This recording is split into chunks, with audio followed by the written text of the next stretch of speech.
आपको क्या लगता है अतम एतमाद में किसकी जीत हो? देखिए, ये नंबर्स गेम है। इस वक्त बादी और नज़र में तो अपोजिशन का पलड़ा भारी है, लेकिन इमरान खान साहब की हुकूमत है, तो कोई पता नहीं है at the end of the day शायद वो मैनेज कर पाएँ अगर इत्तेहादी उनका साथ देते हैं। लेकिन जो क्रंच मोमेंट है उस पर पता लगेगा कि इमरान खान साहब के हक़ में वोट डलता है, और अगर तहरीक अदम एतमाद नाकाम हो जाती है तो इमरान खान साहब एक बहुत ताकतवर वज़ीर आज़म के तौर पर उभरेंगे। लेकिन अगर वो कामयाब हो जाती है, जो फिर ये जलसा इमरान खान साहब के लिए शायद एक बड़ा वाइटल रोल प्ले करेगा।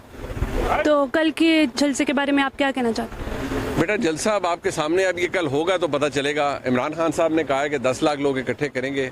अब ये पाकिस्तान तहरीक इंसाफ के ऊपर है कि वो कितने लोग इकट्ठे कर पाते हैं। अगर जलसा कामयाब हुआ तो इमरान खान साहब वो मोमेंटम शायद बना पाएंगे जिससे वो ये कह सकेंगे कि लोग हमारे साथ हैं। सब्सक्राइब करें हमारे चैनल 68 न्यूज़ को तमाम न्यूज़ अपडेट्स, इस्लामी, सियासी और मज़ाहिया वीडियोस के लिए।